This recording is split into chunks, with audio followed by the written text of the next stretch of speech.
Hello दोस्तों, आज हम बताएंगे कर्ण अर्जुन में से कौन ज्यादा ताकतवर था। चलो चलते हैं वीडियो पूरा देखने का उदाहरण देकर यह साबित करना चाहा कि कर्ण अर्जुन से ज्यादा ताकतवर था और पांडवों ने कौरवों के साथ में अधर्म किया था।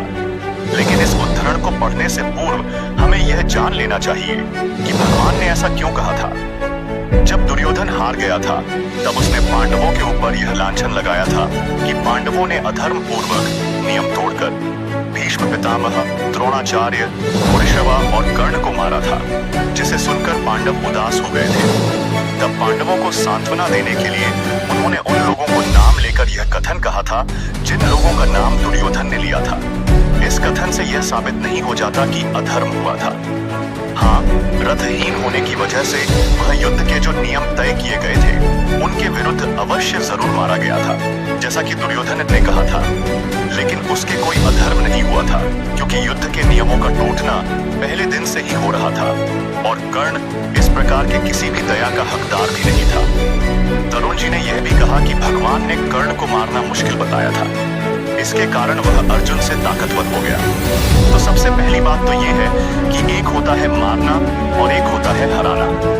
अगर हम हराने की बात करें तो गीता प्रेस गोरखपुर के अनुसार ही कर्ण उस द्रुपद से प्राण बचाकर भागा था जिस द्रुपद को अर्जुन ने हराया था।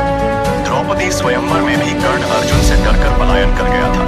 जिन गंधर्वों के बीच कर्ण दुर्योधन को छोड़कर भाग गया था, उन्हीं गंधर्वों को लाखों की संख्या में मारकर अर्जुन ने दुर्योधन को छुड़ाया था।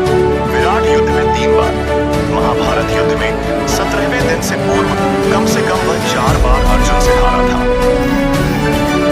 और महाभारत युद्ध में वह केवल अर्जुन से ही नहीं हारा था, बल्कि भीमसेन, सात्यकी, अभिमन्यु और युधिष्ठिर से भी हारा था।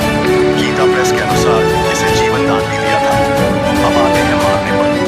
कर्ण को मारना बिना नियम तोड़े नहीं हो सकता था, क्योंकि कर्ण को मारने के लिए उसके श्रापों से उत्पन्न हुई शर्तों को पूरा करना आवश्यक था।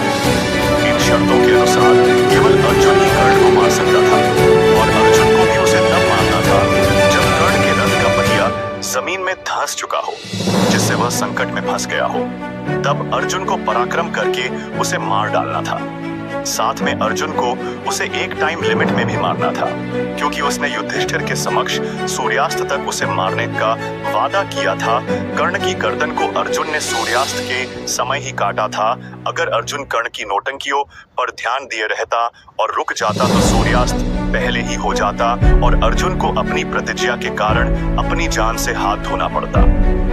भगवान श्री कृष्ण ने परिस्थितियों और कर्ण के पापों को ध्यान में रखकर कर्ण को इस प्रकार का कोई भी मौका प्रदान नहीं किया था और कर्ण को रथहीन होने पर भी अर्जुन के हाथों से मरवा दिया था।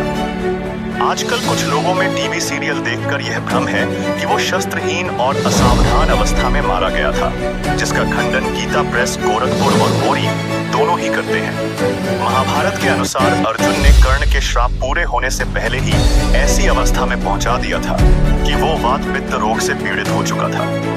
दुर्योधन ने जितनी भी सेना कर्ण की रक्षा में लगाई थी वो सब मारी गई थी या फिर उसे छोड़कर भाग गई थी। खुद दुर्योधन भी कर्ण को छोड़कर वहां से भाग गया था और दूर जाकर उन दोनों के युद्ध को देख रहा था। कर्ण के मर्मस्थल विंध्य गए थे और वह खून से लथपथ हो चुका था, लेकिन उसको उसी अवस्था में मारना जरूरी था, क्योंकि ब्राह्मण का श्राप उसी अवस्था में पूरा होना था। एक और बात जो महाभारत युद्ध की कथा सुना रहा था वह संजय था, जो कि कौरवों के पक्ष था। उसने कहीं पर भी ऐसा नहीं कहा था कि कर्ण को गलत तरीके से मारा गया था, जबकि द्रोणाचार्य, दुर्योधन और पुरुषवा को मारते समय उसने ऐसा कहा था। इन तीनों को मारते समय लोगों ने आवाज उठाई भी थी कि उन्हें गलत तरीके से मारा गया है, लेकिन कर्ण को मारते वक्त ऐसा कुछ भी नहीं कहा गया था। यहाँ तक कि महाभारत की शुरुआत में रोते हुए धृतराष्ट्र का भी वचन दिया हुआ है, जिसमें उसने सभी के बारे में कुछ न कुछ कहा है, लेकिन कर्ण के समय उसने ऐसा कुछ नहीं कहा था, जो कि बताता है कि कर्ण को गलत तरीके से नहीं मारा गया था तथा उसे रथ उठाने से मना भी उसके सामने ही